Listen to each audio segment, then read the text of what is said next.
Hello again, and welcome to another edition of Wellness Secrets for Life. I'm your host for these video series, Dr. A. Truott.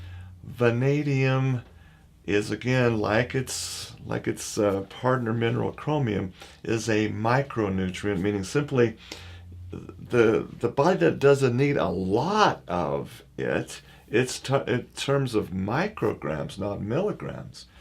MCGs, micrograms, are what's needed as opposed to milligrams, but the absence of vanadium in the body cells can wreak havoc.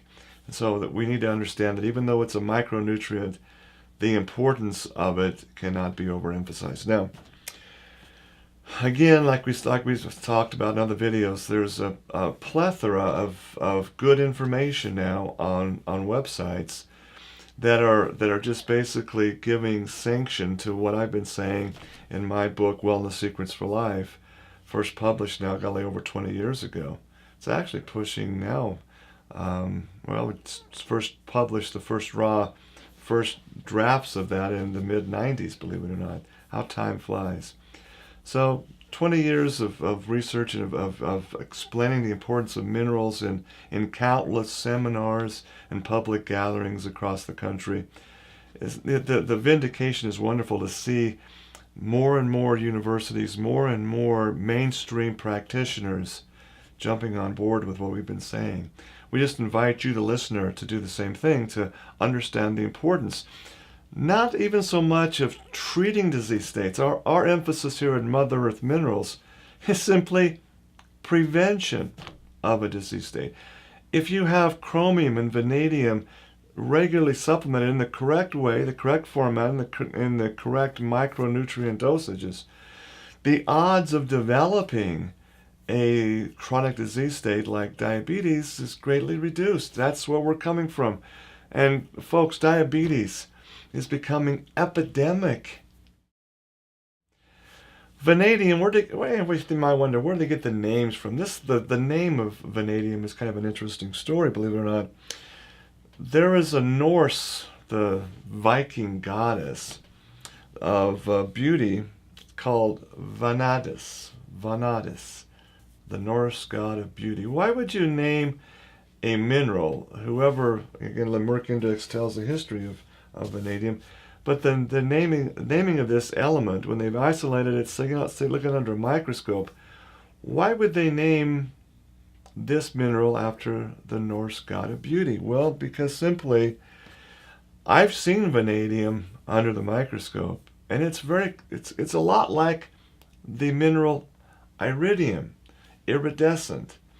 Vanadium glimmers and has different colors, like a rainbow shining. It's very beautiful. It really is a neat element. I've seen vanadium, I've seen chromium under the microscope. Chromium, unlike vanadium, which shows all the rainbow colors, chromium is shiny and bright, and yeah, it's amazing. It's like you isolate the chromium into chrome, and it's, how beautiful and shiny it is for vehicles, etc. But vanadium is really a neat iridescence. It's very shimmering and beautiful. That's why it got its name. Now, in the National Institutes of Health, believe it or not, and a company and a website called WebMD, there's some good information about vanadium. I wish I could say they copied it from my book. Maybe they took parts of it, but it's, I gotta give credit where credit's due. The information from my book didn't come from me. It came from earlier researchers like Dr. Pauling primarily and others. The information on vanadium is really cool. Let me just share with you from WebMD their overview of this mineral, verbatim. Quote, now I'm quoting what they're saying. This is not Dr. Ott's making any kind of claims, and I quote, vanadium is used for, number one, treating diabetes. Wow, really? Vanadium, number one use, treating diabetes. Number two use, for increasing low blood sugar. Now wait a minute. This seems a little incongruous, doesn't it? And once it treats diabetes, which is typically too high a blood sugar, And yet at the same time, it says it's a remedy for hypoglycemia, low blood sugar. How does that work? Well, simply because vanadium regulates. It's like a thermostat for this. If it's too low, it'll bring it up. If it's too high, it helps to bring it down. By how? By help regulating with chromium micronutrients now.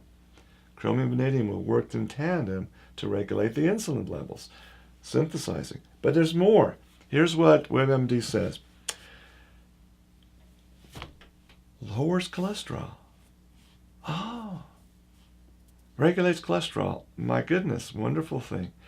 Yeah, that's what Dr. Pauling explained to me. This is before statin drugs became the real popular thing for prescriptions. He says, oh my goodness, if people can just take vanadium. I remember on a telephone conversation, people that are high risk for heart disease, that maybe have a heart attack problem, little angina, this type of thing, they probably got too high of cholesterol, which means their liver isn't functioning correctly, and so the blood vessels have become kind of brittle, and so cholesterol is produced in the liver to make that more flexible. High cholesterol is done as the body's response. Vanadium regulates that by helping to make the blood vessels more flexible. Isn't that exciting? It's a wonderful. This is again from WebMD. It's saying the same thing that I learned from Dr. Pauling and others over 2 decades ago. So by the same token, heart disease. Now, heart disease, let me read the full thing. Heart disease, tuberculosis, syphilis, an STD, right? A syphilis, a form of tired blood called anemia, and water retention, edema, and for improving athletic performance and weight training, and for preventing cancer. Did you get that, folks? This is from WebMD. This is medical doctors putting this out now. Is vanadium a stop-all, must-have mineral? Well, it's a micronutrient. We've talked in the other videos about magnesium and calcium and what they do. All these minerals work together in harmony, and they're amazingly important. I've told many people over the years, they ask me, what's the most important minerals to take? I says, well, they're all important, but it depends on if you have a family history of diabetes, if you have a family history of hypoglycemia, or heart disease. It's what you're focusing on doing. You can't do without calcium, magnesium on a daily basis. You've got to have it. We reported in other videos how sugar robs the body of magnesium. It's amazing. 1 gram of sugar causes up to 50 grams of magnesium to be robbed from the body. It's just the way it is. And the same thing happens with sugar metabolism against robbing the body of vanadium and chromium. Why do you think that you have diabetes in the first place, folks? Because the high sugar content of the desserts you're liking, we're laden up with this raw processed sugar, which robs your magnesium and also shows that it robs your chromium vanadium. You don't need a lot of this mineral. You need some of it, though. And studies have shown that raw sugar robs not only magnesium but also chromium, vanadium, takes it right out of the body. The body needs, to process sugar, which is really, should best be described as a drug, how it works in the body. These raw elements, you see, are gone. They're taken out. So it's so important, as I tell people on phone consultations over the years and in seminars over the years, simply this, folks. Chromium, vanadium, critically important. Calcium, magnesium, critically important. I would rank chromium and vanadium right up there with calcium and magnesium. For so many things it does. Again, just don't take my word for it. Do your own homework. Do your own research. Look it up. This is a WebMD article. Chromium, vanadium named from the Norse god of beauty, Vanadis. It's a beautiful mineral. Take advantage of it, use it. Please take it in conjunction with chromium. Take them together. be happy you did. Thanks for listening. You have a great day.